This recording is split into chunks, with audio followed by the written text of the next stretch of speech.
स्नैजी surgeon की ओर से बेली and love की बातें उजागर करने वाले एक और प्रकरण में आपका स्वागत है। आज हम बात करने वाले हैं नॉन लैक्टेशनल मास्टाइटिस पर। हाँ, खास तौर पर पेरिएक्टल मास्टाइटिस और इडियोपैथिक ग्रैनुलोमैटस मास्टाइटिस, जिसे आईजीएम भी कहते हैं। बिल्कुल, ये असल में उन महिलाओं में स्तन के टिश्यू की सूजन है जो गर्भवती नहीं है या फिर स्तनपान बंद किए हुए कम से कम 6 महीने बीत चुके हैं। हाँ, मतलब लैक्टेशन से जुड़ा हुआ नहीं है ये। वैसे तो इसमें ट्यूबरकुलोमास्टाइटिस भी आता है, पर आज हम पहले दो पर ही फोकस करते हैं। हाँ, पेरिएक्टल मास्टाइटिस और आईजीएम ये ज्यादा कॉमन है शायद। कह सकते हैं, और ये अक्सर डायग्नोसिस में थोड़ी मुश्किल भी पैदा करते हैं। तो पेरिएक्टल मास्टाइटिस से ही शुरू करते हैं। ये जो मेजर मिल्क डक्ट्स होती हैं, उनके आसपास की एक क्रॉनिक सूजन है, नॉन लैक्टेशनल। सही, और इसका कारण वो पूरी तरह साफ नहीं है, शायद ऑटो इम्यून हो सकता है। हाँ, और ये देखा गया है कि स्मोकिंग करने वाली महिलाओं में ये ज्यादा आम है। बिल्कुल, और ये अक्सर क्या होता है कि एक सब एरियोलर इन्फ्लेमेटरी मास, मतलब एरियोला के नीचे सूजन वाली गांठ जैसा बन जाता है। अच्छा। और अगर उसमें पस भर जाए तो वो सब एरियोलर एब्सिस बन जाता है।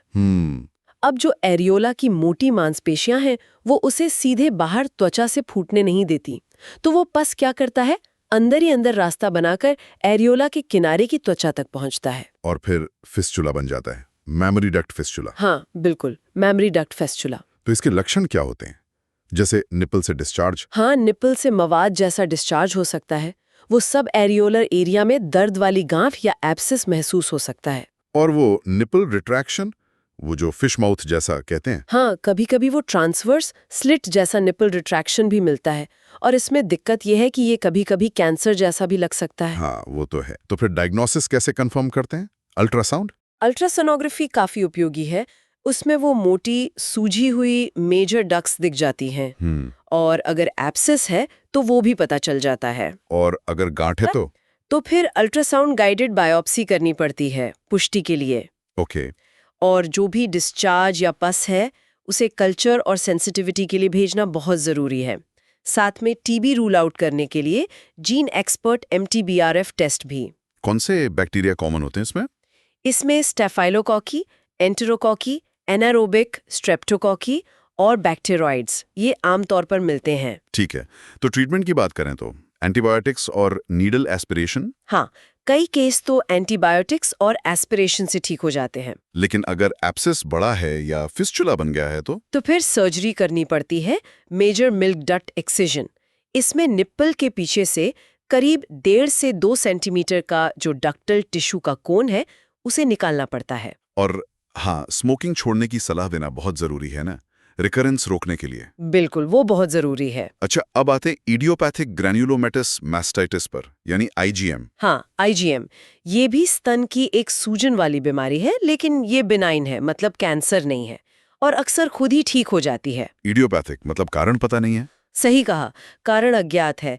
ये आमतौर पर युवा महिलाओं में देखी जाती है जिन्होंने बच्चे को जन्म दिया हो, अक्सर डिलीवरी के बाद पहले कुछ सालों में। अच्छा। एक एसोसिएशन कॉरिनेबैक्टीरियम क्रोपेनस्टेटी नाम के बैक्टीरिया से भी देखा गया है, पर वो अभी पूरी तरह सिद्ध नहीं है।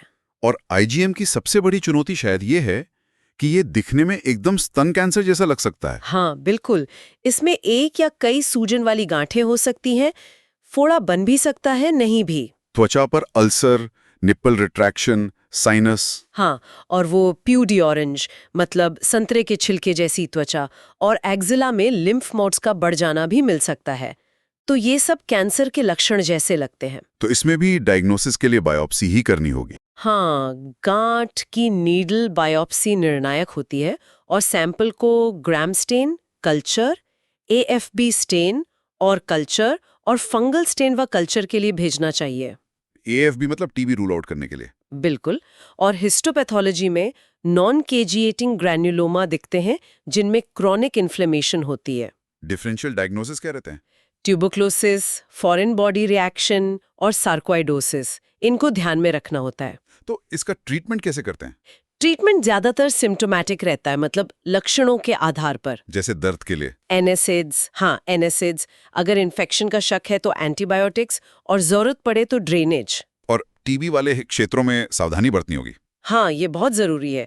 बिना पक्की पुष्टि के, मतलब बिना इमेजिंग, हिस्टोपैथोलॉजी या माइक्रोबायोलॉजी जैसे जीन एक्सपर्ट कंफर्मेशन के अंदाजे से एंटी टीबी दवा शुरू नहीं करनी चाहिए। अगर ये ठीक ना हो रहा हो या बढ़ रहा हो तो ऐसे लगातार या बढ़ने वाले मामलों में ओरल या टॉपिकल प्रेग्नेसिलोन दिया जा सकता है, कभी-कभी मीथोट्रेक्सेट के साथ या उसके बिना।